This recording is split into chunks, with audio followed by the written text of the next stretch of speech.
ನಮಸ್ಕಾರ, ಶುಭೋದಯ. ಸಂಕಲ್ಪ ಸಿದ್ಧಿ ವಿಶೇಷ ಕಾರ್ಯಕ್ರಮಕ್ಕೆ ತಮ್ಮೆಲ್ಲರಿಗೂ ಪ್ರೀತಿಯ ಸ್ವಾಗತ. ಇದೇ ಫೆಬ್ರವರಿ 12ನೇ ತಾರೀಕು ಕುಬೇರ ಸಭೆ ಕಾರ್ಯಕ್ರಮ ನಡೀತಾ ಇದೆ. ಕಳೆದ ಬಾರಿ ಬರಬೇಕು ಅಂದ್ಕೊಂಡಿದ್ವಿ, ಆಗಿರ್ಲಿಲ್ಲ. ಆದ್ರೆ ಈ ಬಾರಿ ವಿಶೇಷ ಏನು ಅಂತಂದ್ರೆ ರಾಮನ ಸನ್ನಿಧಿಯಲ್ಲಿ ನಡೀತಾ ಇದೆ. ಅಂದ್ರೆ ಅಯೋಧ್ಯೆಯಲ್ಲಿ ಫೆಬ್ರವರಿ 12ನೇ ತಾರೀಕು ಕುಬೇರ ಸಭೆ ಕಾರ್ಯಕ್ರಮ ನಡೀತಾ ಇದೆ. ಇದರಲ್ಲಿ ನೀವು ಕೂಡ ಪಾಲ್ಗೊಳ್ಳಬಹುದು. ನಿಮ್ಮ ಒಂದು ಸಮಸ್ಯೆ ಕಷ್ಟಗಳಿಂದ ಖಂಡಿತವಾಗ್ಲೂ ಹೊರಗಡೆ ಬರಬಹುದು. ಎಂದಿನಂತೆ ಇವತ್ತಿನ ಕಾರ್ಯಕ್ರಮದಲ್ಲಿ ನಮ್ಮ ಜೊತೆ ಇದ್ದಾರೆ ಅಥರ್ವ ಸಿದ್ಧ ಪುರುಷ ಸ್ಪಿರಿಚುವಲ್ ಗುರು ಡಾಕ್ಟರ್ ವಿಷ್ಣು ದತ್ತ ಗುರುಜಿಯವರು. ಬನ್ನಿ ಗುರುಗಳನ್ನ ಕಾರ್ಯಕ್ರಮಕ್ಕೆ ಬರ್ಮಾಡ್ಕೊಳ್ಳೋಣ. ನಮಸ್ತೆ ಗುರುಗಳೇ, ಕಾರ್ಯಕ್ರಮಕ್ಕೆ ಭಕ್ತಿಯ ಸ್ವಾಗತ.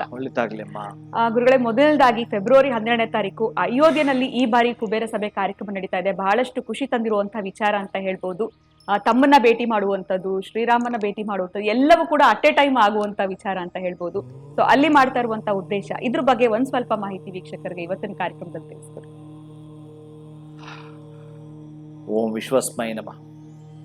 ಪ್ರೀತಿಯ ಬಂಧುಗಳೇ, ನೀವು ಕೇಳಿದ ಹಾಗೆ ಅಲ್ಪ ಸ್ವಲ್ಪ ಮಾಹಿತಿ ಕೊಡಕ್ಕೆ ಬರಲ್ಲ. ಯಾಕಂದ್ರೆ ನಮ್ಮದು ರಾಮರಾಜ್ಯ.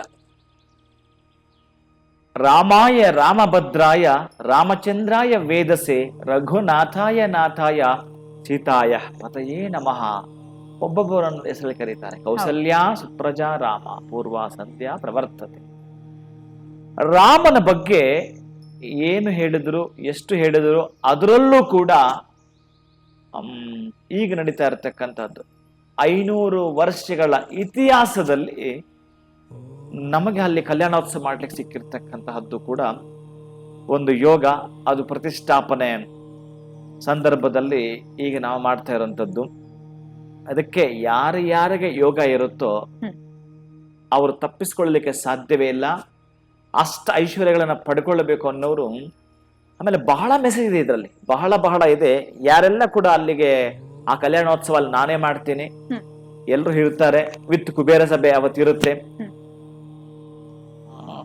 ಒಂದೇ ಸರಿ ಅವ್ರಿಗೆ ಏನ್ ಹೇಳ್ಬೇಕಂತ ಗೊತ್ತಾಗ್ತಿಲ್ಲ.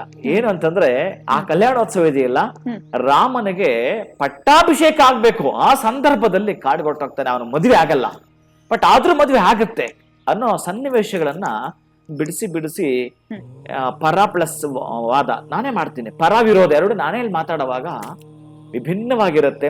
ಅದರಲ್ಲೂ ಕೂಡ ದಕ್ಷಿಣ ಭಾರತದವರಾದ ನಾವುಗಳು ಉತ್ತರ ಭಾರತಕ್ಕೆ ಹೋಗ್ತಾ ಇದ್ದೀವಿ. ಇಲ್ಲಿ ಬಹಳ ರಹಸ್ಯ ಅಡಗಿದೆ, ಬಹಳ ರಹಸ್ಯ ಅಡಗಿದೆ. ಇನ್ನ ಲೋಕತ್ರಯಾಚಾರ್ಯರು, ಈ ಲೋಕಕ್ಕೆ 3 ಜನ ಆಚಾರ್ಯರಂತೆ.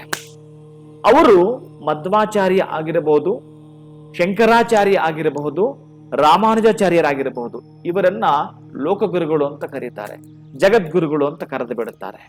ಈ ದ್ವೈತ ಸಿದ್ಧಾಂತ ಪ್ರತಿಪಾದಕರಾಗಿರ್ತಕ್ಕಂತಹ ಮಧ್ವಾಚಾರ್ಯರಾಗಿರ್ಲಿ, ಅಥವಾ ಅದ್ವೈತ ಸಿದ್ಧಾಂತ ಪ್ರತಿಪಾದಕರಾಗಿರ್ತಕ್ಕಂತಹ ಶಂಕರಾಚಾರ್ಯರಾಗಿರಬಹುದು, ಅಥವಾ ವಿಶಿಷ್ಟಾದ್ವೈತ ಸಿದ್ಧಾಂತ ಪ್ರತಿಪಾದಕರಾಗಿರ್ತಕ್ಕಂತಹ ರಾಮಾನುಚಾರ್ಯ ಆಗಿರಬಹುದು. ಇವರೆಲ್ಲ ಕೂಡ ದಕ್ಷಿಣ ಭಾರತದವರು. ಇವರೆಲ್ಲರೂ ಕೂಡ ದಕ್ಷಿಣ ಭಾರತದವರು ಉತ್ತರ ಭಾರತ ದೇಶಕ್ಕೆ ಹೊರಟು ಅನೇಕವಾಗಿರ್ತಕ್ಕಂತಹ ಮಠ ಮಂದಿರಗಳನ್ನ ಕಟ್ಟಿದ್ದಾರೆ. ಇಲ್ಲಿ ಬಹಳ ರಹಸ್ಯ ಅಡಗಿದೆ. ನಾನು ಇಷ್ಟೇ ರಿವೀಲ್ ಮಾಡಕ್ಕಾಗೋದು. ಇನ್ನು ಮುಂದಿನದ್ದು ಎಲ್ಲವೂ ಕೂಡ ನಿಮಗೆ ಅಲ್ಲಿ ತಿಳಿಸಿಕೊಡುತ್ತೀನಿ. ಆದರೆ ಉತ್ತರ ದಿಕ್ಕಿಗೆ ಕುಬೇರ ಇರ್ತಕ್ಕಂತಹದ್ದು, ದಕ್ಷಿಣದವರಾದ ನಾವು ಗೊತ್ತಿಲ್ಲ, ಬಹುಶಃ ನಮ್ಮ ಸುಯೋಗ ಅದು. ಅಲ್ಲಿಗೆ ಏನಾದ್ರೂ ಬಹುಶಃ ನೋಡಿ, ಈ ಕುಬೇರ ಅನ್ನೋ ಸಭೆ ಯಾರನ್ನ ಯಾವಾಗ ಎಲ್ಲಿಗೆ ಬೇಕಾದ್ರೂ ಕರ್ಕೊಂಡು ಹೋಗುತ್ತೆ. ಅದಕ್ಕಾಗಿ ಕುಬೇರನ ಸನ್ನಿಧಿಗೆ ಕರೆದುಕೊಂಡು ಹೋಗ್ತಾ ಇದೆ. ಅಂತಹ ಯಾರು ಯಾವ ವಿಷಯಕ್ಕಾಗಿ ಮನಸ್ಸು ಇಟ್ಟು ಬರ್ತಾರೋ ಗೊತ್ತಿಲ್ಲ. ಎಷ್ಟೋ ಬಾರಿ ನೀವು ಎಲ್ಲೆಲ್ಲಿ ಹೊರಟಿದ್ದೀರೋ. ಈಗ ನಾವು 9ನೇ ತಾರೀಕು ಹೊರಟು 9, 10, 11, 12 4 ದಿನಗಳ ಪರ್ಯಂತ ಈ ಪ್ರವಾಸ ಇರುತ್ತೆ. ಈ ಪಿತೃ ಕಾರ್ಯಗಳಿಗೆ ಸಂಬಂಧಪಟ್ಟಾಗೆ ನಾವು ಅಲ್ಲಿ ಎಲ್ಲೆಲ್ಲೋ ಮಾಡ್ತೀವಿ. ಮಾಡ್ಲೇಬೇಕಾಗಿರುವಂತ ಕ್ಷೇತ್ರ ಕಾಶಿ. ಹೌದು.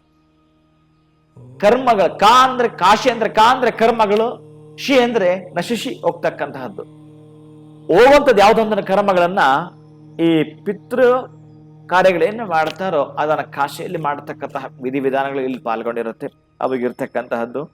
ಇನ್ನ ಪ್ರಯಾಗ್ರಾಜ್ ತ್ರಿವೇಣಿ ಸಂಗಮ, ಆ ಸಂಗಮದಲ್ಲಿ ಮಿಂದೇಳತಕ್ಕಂತಹದ್ದು. ನಮ್ಮ ಕರ್ಮಠ ಅಂತ ಏನಿದೆಯೋ ಅದನ್ನ ಕಳ್ಕೊಳ್ಳಲಿಕ್ಕೆ ಇರ್ತಕ್ಕಂತಹದ್ದು ಕೂಡ.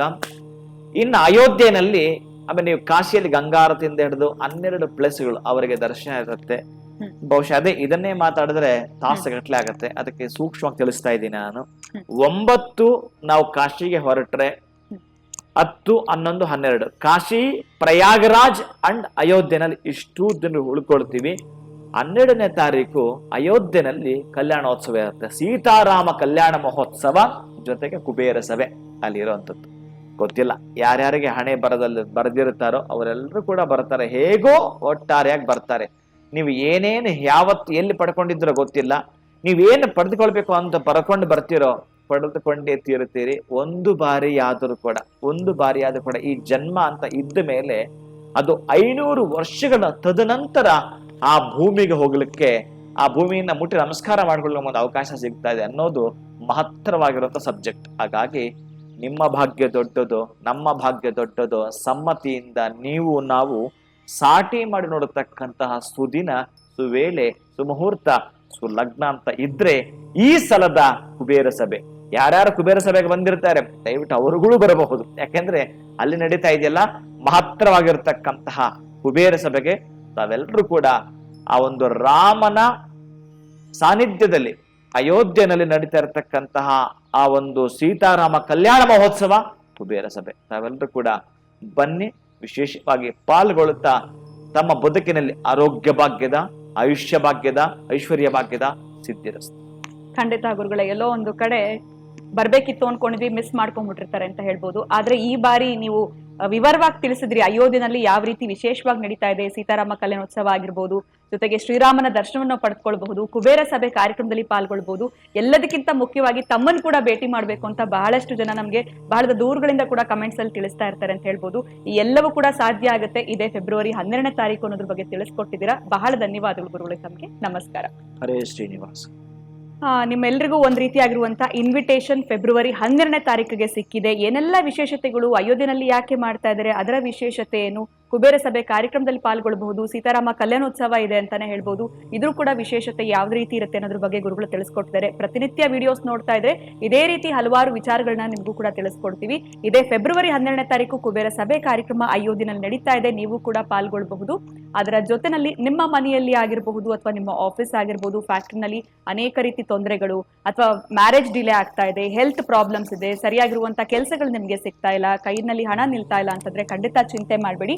ಅಕ್ಷಯ ವೃಕ್ಷ ನಿಮ್ಮ ಮನೆಯಲ್ಲಿತ್ತು, ನಿಮ್ಮ ಜೊತೆಯಲ್ಲಿತ್ತು ಅಂತಂದ್ರೆ ಈ ಎಲ್ಲ ಒಂದು ಸಮಸ್ಯೆಗಳಿಂದ ಕೂಡ ನೀವು ಹೊರಗಡೆ ಬರಬಹುದು ಅಂತ ಹೇಳ್ತಾ ಇವತ್ತಿನ ಸಂಕಲ್ಪ ಸಿದ್ಧಿ ಕಾರ್ಯಕ್ರಮವನ್ನ ಮುಗಿಸುವಂತಹ ಸಮಯ ಆಗಿದೆ. ಮುಂದಿನ ವಿಡಿಯೋನಲ್ಲಿ ತಮ್ಮನ್ನ ಭೇಟಿ ಮಾಡ್ತೀನಿ. ನಮಸ್ಕಾರ.